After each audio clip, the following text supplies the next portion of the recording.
Okay, we're going to name this one Raising a Man, even though we're talking about all children. Who ends up raising a child according to the scripture?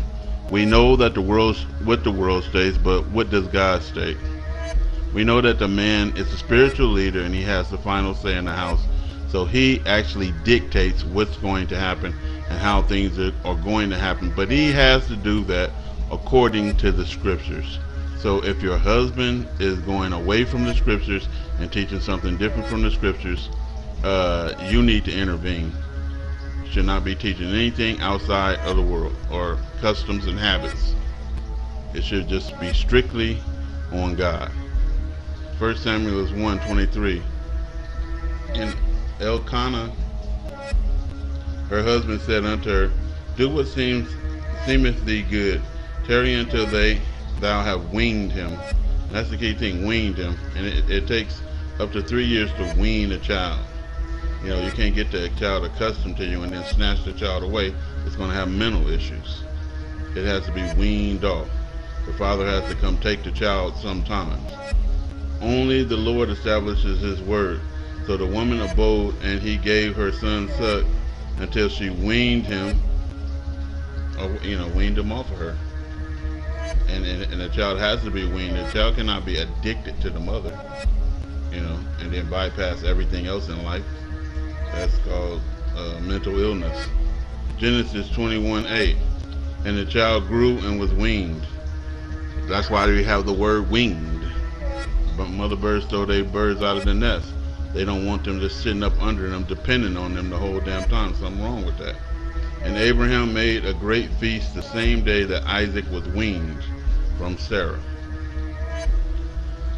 1 Samuel 1:24. And when she weaned him, she took him up with her with three bullocks and 1 ephah of flour and a bottle of wine, and brought him into the house of the Lord in Shiloh. And the child was young when she weaned him. And they slew up bullocks and brought the child to Eli. Why? He need to learn spirituality, or you done created a monster. Wean definition: accustom an infant to food other than its own mother's milk.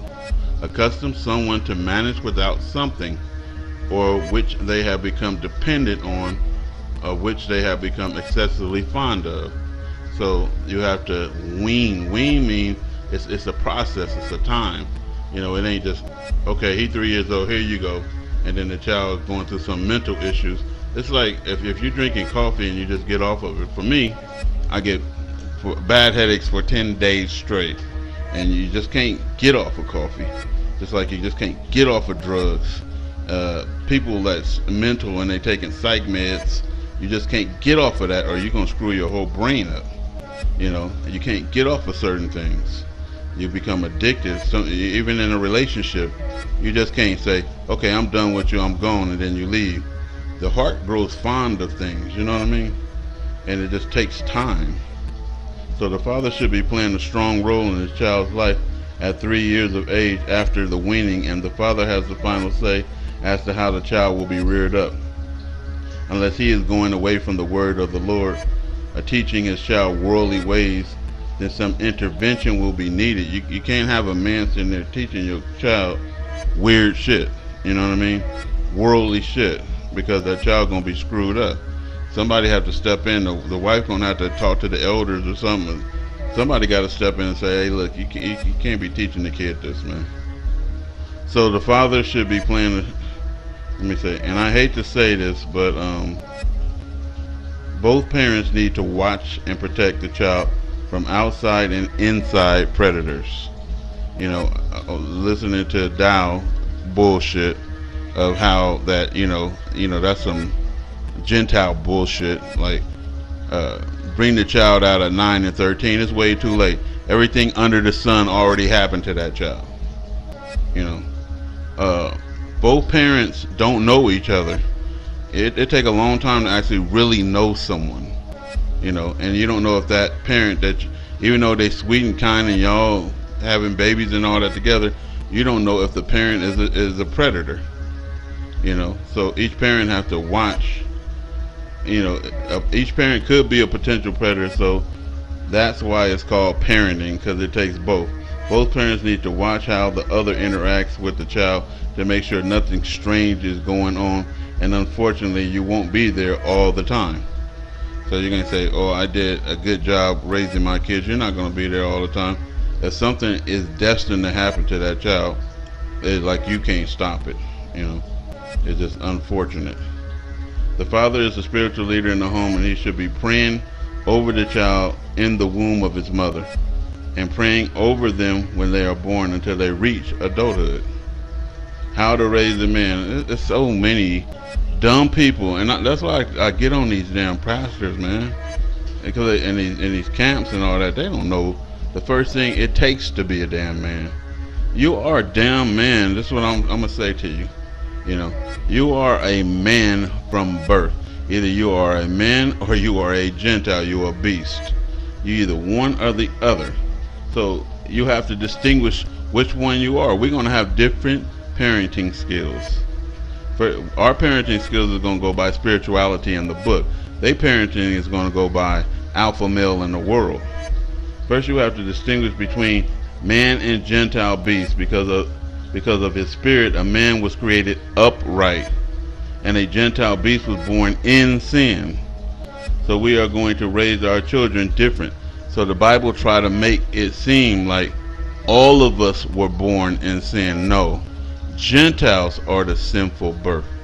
You know, we born blessed. We born with the Spirit on us. You know, it's totally different. So we go to Leviticus 26:13. I am the Lord your God, which brought you forth out of the land of Egypt, that you should not be their bondsmen, these beasts, these Gentile beasts. And I have broken the bands of your yoke and made you go upright. He made you do what? Go upright. That's how, not in sin, but upright.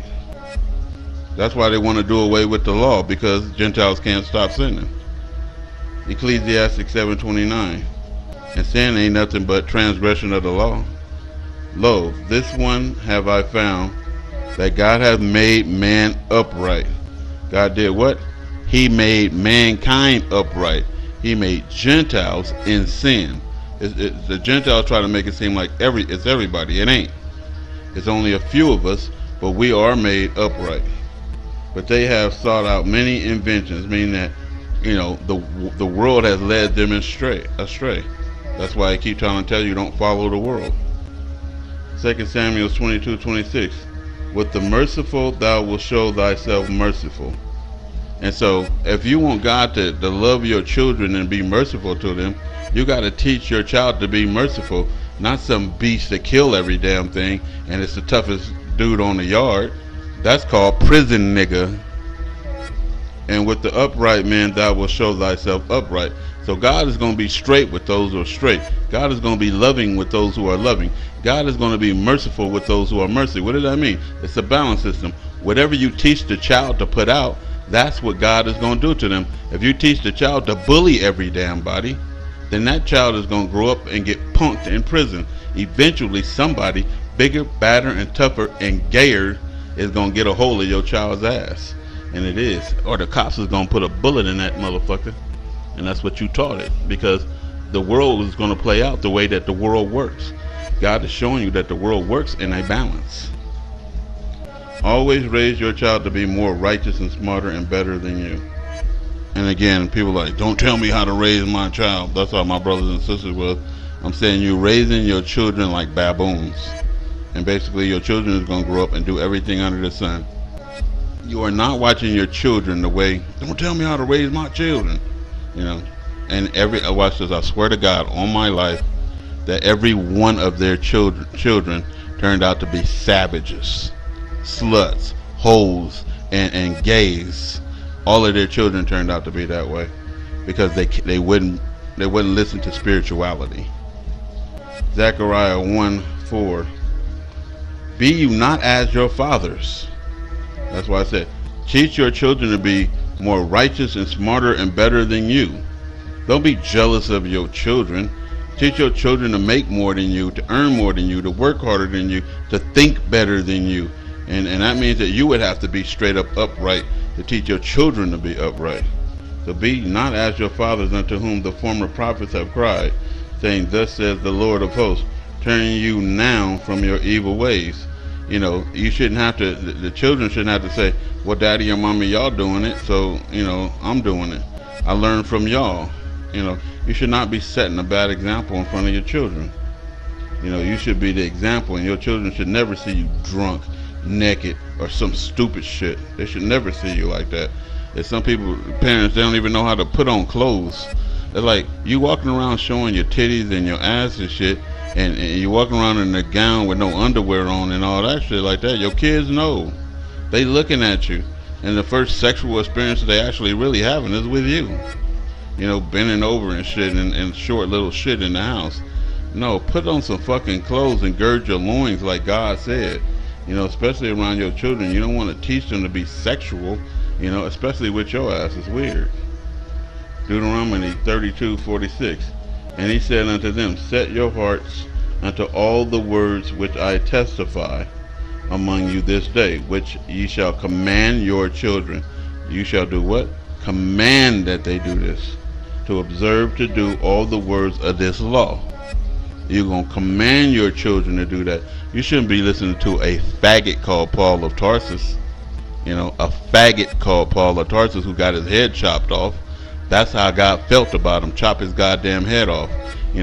In that thing that wrecked the whole Bible. Most men believe you raise your sons to be alpha males, which are beasts. System tactics. Survival of the fittest. God wants you to raise them up spiritual, and he will protect them himself. Ephesians 6:4. And ye fathers, provoke not your children to wrath. Don't bring them up fucking mean and fucking crazy and and tick them off and shit. You raising a fucking animal. But bring them up in the nurture and admonition of the Lord. Always bring them up spiritual. You don't teach your children how to go get some ass. It's like kids used to say, I ain't lying, I swear to God.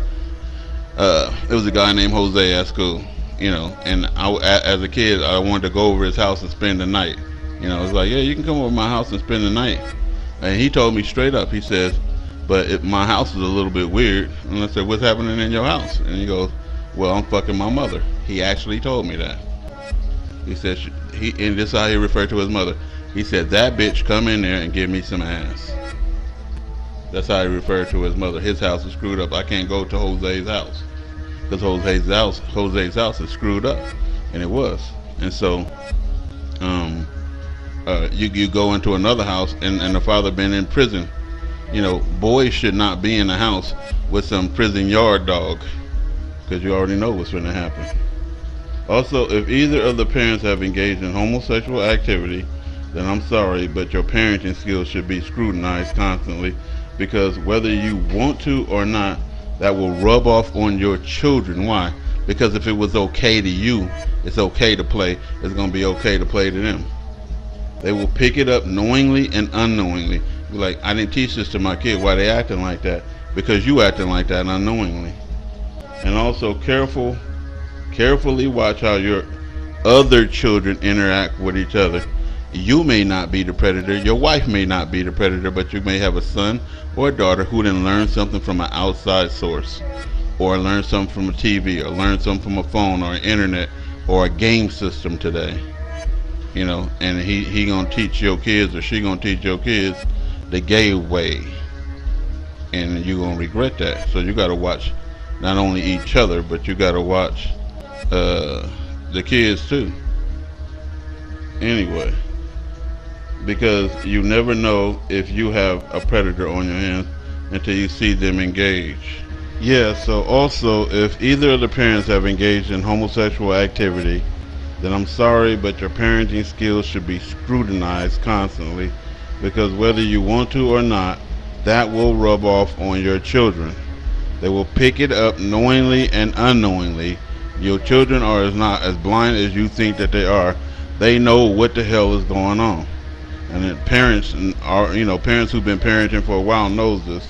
And also carefully watch how your other children interact with each other, because you never know if you have a predator on your hands. Until you see them engaging, then it's going to be too late.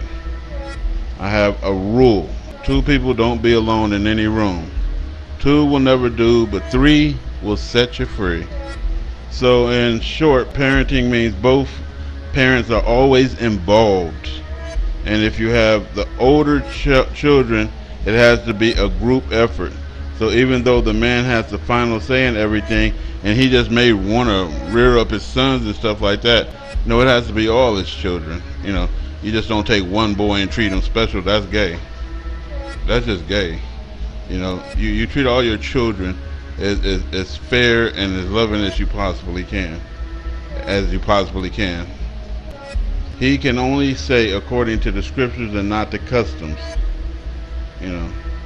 So we're gonna leave it like that. We're gonna cut it right there. So a man, has the final say. It takes the whole family, the wife, the children, and everybody else to rear up a child. It takes the community, and we all need to be rearing up the child in the name of the Lord. Let's wrap the news.